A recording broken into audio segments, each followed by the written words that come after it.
Alhamdulillahirrahmanirrahim. Allahumma sholli ala Muhammad wa ala ali Muhammad. Rabbi shrah li sadri wa yassir li amri wahlul 'uqdatam min lisani yafqahu qawli. Assalamualaikum warahmatullahi wabarakatuh. Waalaikumsalam warahmatullahi wabarakatuh. Rasa syukur pada Allah SWT. Allah sangat mencintai kita teman-teman semua ya. 10 tahun bersama LKTPK ini bukan waktu yang pendek. Dan Allah membuktikan cintanya pada kita semuanya sehingga 10 tahun ini bisa bertahan dan alhamdulillah berkembang. Jazakumullah khairan katsiran Ustaz Robi yang luar biasa. Saya menyaksikan beliau dari awal sampai akhir seolah-olah ikut membersamai beliau dengan cerita-ceritanya itu. Dan saya terus terang speechless gitu ya. Dari tadi itu saya tarik nafas dalam banget ceritanya itu, masya Allah. Seolah kita terbawa dalam pengalaman beliau ini. Jazakumullah Ustaz Robi, insya Allah dari yang antum sampaikan tadi jadi inspirasi kita semuanya. Dan Allah ridho menjadikan wasilah buat antum sebagai salah satu penghuni surga bersama Rasulullah SAW. Dan saya sebenarnya mohon izin, beliau ini guru saya yang dari tadi menyaksikan dengan luar biasa. Mungkin saya nggak akan menyampaikan materi masuk sini ya. Untuk teman-teman semuanya, aku strategi seluruh raya, mari kita panjatkan salawat kepada Rasulullah SAW yang kelak kita nantikan syafaatnya, kita kelak nantikan pertolongan, dan mudah-mudahan tadi Ustaz menyampaikan bahwa kita itu meneruskan perjuangan Rasulullah SAW. Yang kita lakukan ini adalah apa yang Rasulullah SAW lakukan juga. Oleh karena itu teman-teman, ada kalimat yang menginspirasi saya selama ini adalah kita sama-sama nggak tahu apakah anak kandung kita atau anak didik kita yang akan menuntun kita ke surga. Kita sama-sama nggak tahu apakah anak kandung kita sendiri atau santri-santri TPA kita yang akan menuntun kita ke surga. Dan ini luar biasa sekali gitu. Kita ini termasuk orang-orang yang dimudahkan oleh Allah untuk bisa terjun di dunia TPA dan juga bersama keluarga. Nah, problemnya adalah saat ini, tadi saya menyampaikan, beliau pengalaman di pedalaman luar biasa. Di seluruh raya ini juga pedalaman gitu. Pedalaman di tengah-tengah gedung bertingkat. Gitu kan. Dan pedalaman di tengah-tengah teknologi. Anak kita sekarang di belantara, teman-teman semuanya. Anak kita sekarang di belantara teknologi. Bahkan mereka bisa sembunyi di balik handphonenya, bahkan mereka bisa bersembunyi di balik HP-nya, dan kita nggak tahu. Dia di dekat kita, tapi kita nggak tahu dia. Kita masih ingat masa kecil kita dulu, kita mau maksiat itu harus keluar rumah. Masa kecil saya dulu gitu, mau maksiat harus keluar rumah. Apa maksiat kita masa kecil itu? Ya mungkin bejol pohongi tonggone gitu ya, sebenarnya ya gitu. Tolong pelemi tonggone gitu. Itu maksiat kita kecil dulu kayak gitu kan. Tapi sekarang mau maksiat nggak perlu keluar rumah. Karena anak kita mau maksiat nggak perlu keluar rumah, cukup di rumah gitu kan. Ia berduaan berhalwat dengan HP-nya bisa maksiat loh teman-teman semuanya. Ini problem gitu. Ini problem. Makanya tembak ini sangat luar biasa sekali menurut saya gitu. Mengajak keluarga, mengabdi untuk negeri bersama TPK ini luar biasa banget gitu. Kalau bukan keluarga kita, siapa lagi penerus kita gitu. Oleh karena teman-teman kita nggak tahu apakah anak kita atau santri-santri kita yang akan menuntun kita ke surga. Saya tadi ingat tahun 2013 yang lalu wasiat Ustadz Batu Tamam almarhum. Beliau pernah menasihati saya waktu itu, waktu saya bersowan ke Iskarima gitu. Beliau menasihati saya, Mas Nasir, tolong sampaikan pada anak-anak, pada remaja, pada ibu-ibu, bapak-bapak gitu, untuk hati-hati sama yang namanya gadget. Untuk hati-hati dengan yang namanya gadget, HP. Saya kaget ketika beliau berwasiat seperti itu. Kaget. Aneh gitu. Jarang-jarang ada ustadz berwasiat kok tentang itu. Biasanya wasiatnya jaga sholatnya, jaga hafalannya gitu kan, jaga ta'limnya. Itu biasanya wasiatnya kayak gitu. Nah, beliau wasiatnya enggak. Wasiatnya adalah Tolong sampaikan kepada masyarakat, adik-adik, anak-anak, remaja, ibu-ibu untuk hati-hati sama gadget. 2 pekan, 2 minggu teman-teman saya nggak bisa tidur. Nggak bisa tidur mengingat wasiat beliau. Saya tanya guru-guru saya tanya ustadz-ustadz saya tanya senior-senior saya. Nggak ketemu jawabannya. Baru setelah 2 minggu ketemu jawabannya. Apa jawabannya? Dulu. Ternyata teman-teman semuanya, ustadz-ustadz sekalian, sebelum ada gadget, sebelum ada HP, kita itu bisa khatam Quran setahun bisa 3 sampai 5 kali. Dulu, sebelum ada gadget, sebelum ada HP, kita bisa khatam Quran setahun bisa 3 sampai 5 kali. Sekarang setelah ada gadget, belum tentu kita khatam.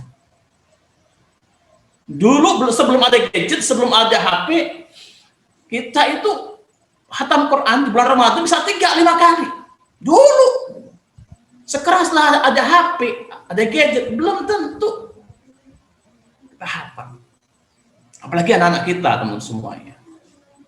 Nah, terus apa hubungannya sama temanya, teman-teman semuanya? Ya tadi saya sampaikan, sekarang belantara teknologi sedang membelenggu generasi kita, membelenggu adik-adik kita. Maka diperlukan aktivis-aktivis TPQ yang bisa masuk ke dunia itu. Ada pepatah Afrika mengatakan, mengurus satu anak itu nggak cukup satu keluarga, butuh satu kampung. Untuk mengurus satu anak nggak cukup satu keluarga, butuh satu kampung. Artinya apa? Keluarga kita nggak baik. Betapa susahnya anak kita untuk jadi manusia. Kita udah didik dia bagus-bagus, ya udah membuat habit bagus-bagus, membuat ya bagus, tapi lingkungan tidak mendukung. Ini berat banget. Oleh karenanya TPA ini betul-betul harus betul-betul kolektif. Tidak hanya kita sendiri, harus keluarga. Ketika baraktus TPQ dengan keluarganya membangun bi'ah, insya Allah lebih mudah. Nah, karena itu, teman-teman semuanya, ustadz-ustadz yang berbahagia, ini bukan masalah sepele TPA ini, bukan remeh-temeh. Hanya orang-orang pilihan yang bisa dan mau jadi guru TPQ. Dan bahkan beberapa guru TPQ yang saya kenal itu malah backgroundnya malah bukan pendidikan agama, gitu kan. Backgroundnya bukan pendidikan agama, backgroundnya macam-macam, tapi jadi guru TPQ ini kan luar biasa. Oleh karena itu, teman-teman semuanya, mengapa kok keluarga yang kita angkat? Saya flashback ke belakang. LKG berdiri tahun 2011. 10 tahun yang lalu lah, kira-kira begitu. Dulu antum semuanya masih bujang nih, para pengurus ini ya. Mas Yustin ini masih kecil, Mas Yustin belum gemuk gitu ya. Yang nikah baru 3 pada saat itu. Satu Sunari, satunya sama saya. Gitu kan. Karena anak kita udah 3 disusul sama sekarang yang dulu ketuanya itu, beberapa teman Mas Mahab gitu, dulu masih bujang, masih kecil banget gitu. Kan udah mau 3. Kan? Mas Yustin udah punya juga apa namanya? Buntut. Mas Umar juga dan beberapa teman yang lain.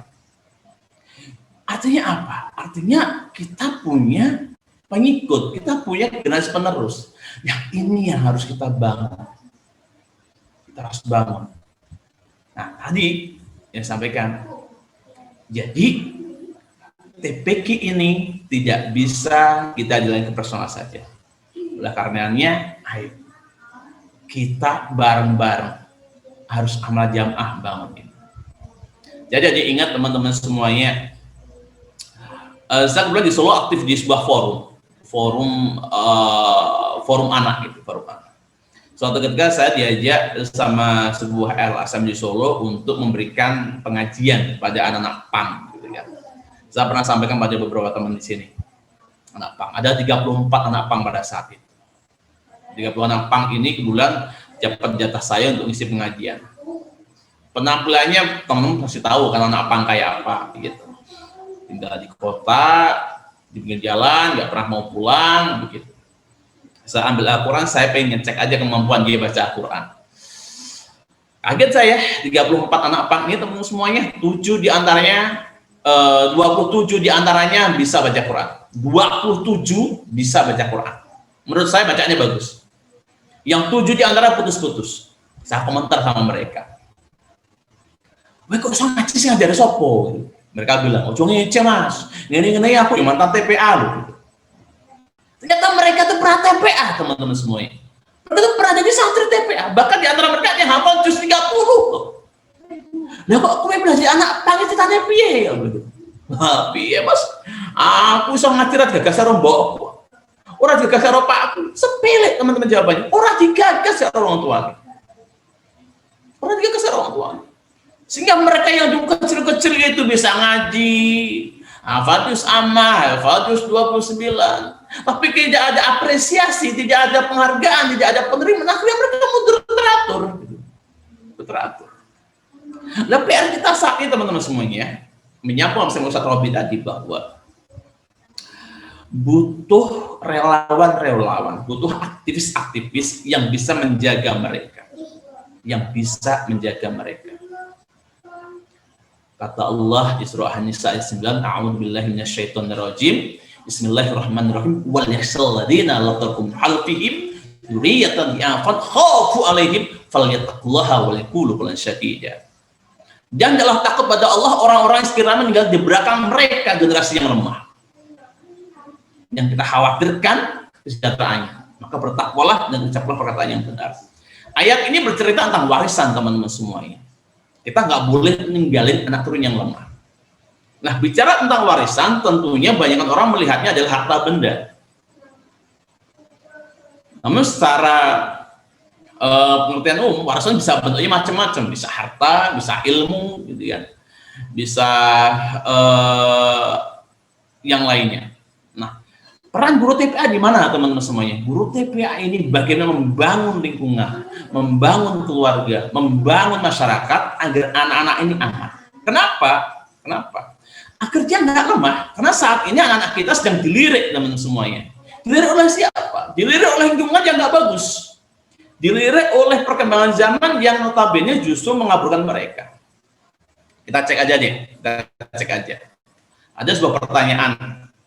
Belum lama saya isi pengajian gitu kan. Saya tanya sama ibu-ibu gitu.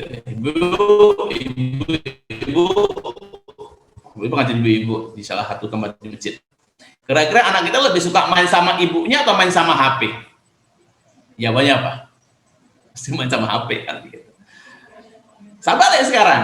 Nah, balik nih. Sekarang ibu-ibu nih. Ibu-ibu lebih suka main sama HP-nya atau sama anaknya? Jawabannya mereka kompak. HP, lo pantes gitu kan. Ibunya aja suka main HP gitu kan. Anaknya juga demikian gitu loh. Terus bagaimana? Ini problem gitu. Ini problem. Bagaimana bisa anak kita itu bisa kenal Al-Quran, terbiasa dengan Al-Quran, terbiasa dengan masjid, gitu. Belum lagi lepas TPA ada beberapa santri bawa HP, gitu kan. Ustadznya bawa HP, santri datang duluan, foto masjidnya bikin status. Ustadznya udah teko, kosong. Nah, bikin status dulu berangkat duluan. Ustadznya teko di foto dari jauh, cepat. Ustadznya telat banget. Wah, ya keren sekarang. Satu sekarang itu berangkat TPA bawa HP kan gitu, luar biasa. Nah, teman-teman, ini problem gitu. Ini problem. Itu masjid tuh habis isya itu masih habis maghrib sampai saat rame gitu. Dulu gitu kan. Tapi sekarang kebanyakan masjid habis isya mati lampunya. Pet.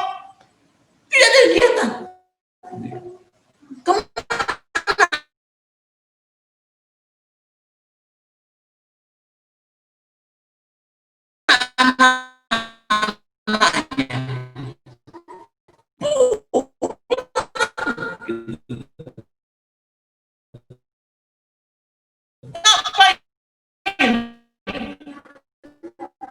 Ya, ikatan tawa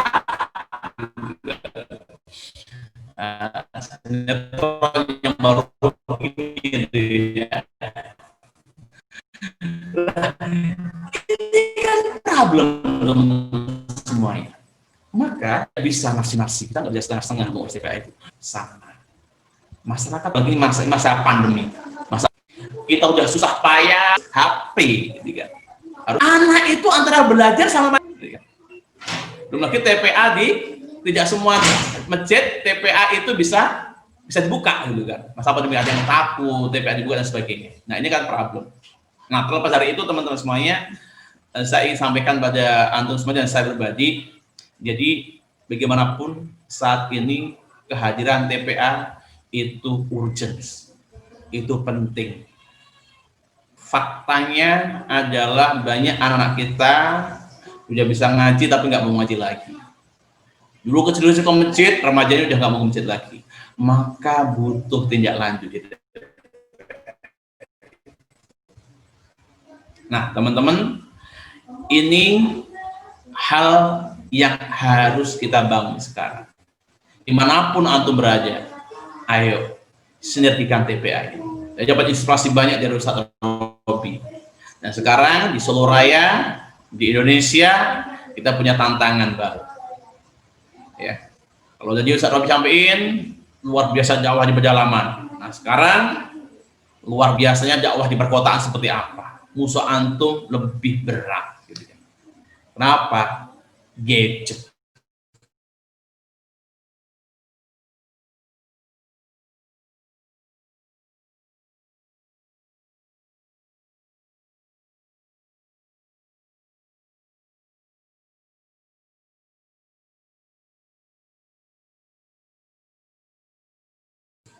Teknologi.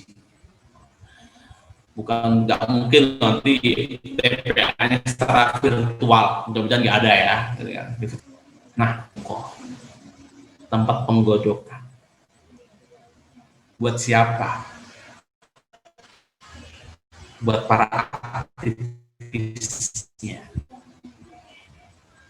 Saya sangat yakin aktivis TPA yang bisa mengelola TPA pasti bisa mengelola keluarga, pasti.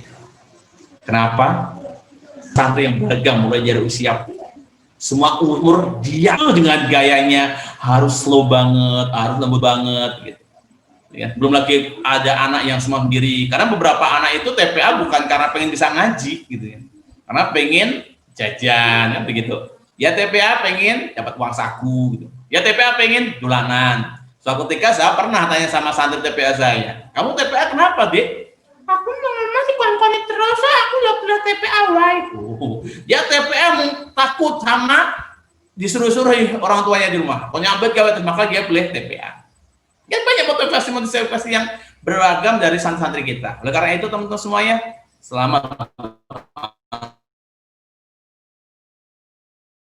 antum semuanya yang sudah ditakdirkan menjadi guru TPA, karena di saatnya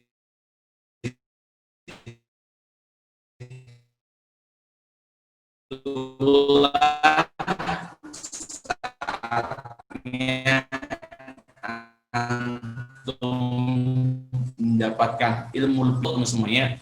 Percaya sama saya, antum kuliah tidak hanya di tarbiyah, tidak hanya kuliah di kuliah di teknik, karena di TPA itu banyak sekali model anak. Anda akan diajari bagaimana mengelola anak-anak usia PAUD, berarti Anda masa PAUD. Anda akan ketemu anak yang suka berantem, yang marah ngambek, Anda akan ketemu dengan akan menjadi mahasiswa psikologi. Anda ketemu dengan anak-anak yang suka jajan di situ, ya. Anda akan diajar menjadi mahasiswa ekonomi. Anda ketemu beragam anak yang beragam karakter, beragam model, gaya dan sebagainya. Antum akan diajar bagaimana mengendalikan masa, komunikasi masa, macam-macam. Begitu Anda lulus di guru TPA, maka Anda akan jadi mahasiswa serba bisa titel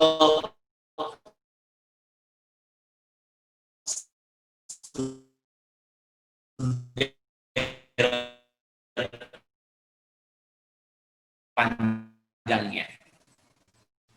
Oleh karena itu teman-teman, barakallahu fikum dalam mengemban amanah ini, dan Allah Ta'ala sebagai Mas Usi kelakuannya mudah-mudahan Allah Barakallahu fikum. Assalamualaikum warahmatullahi wabarakatuh.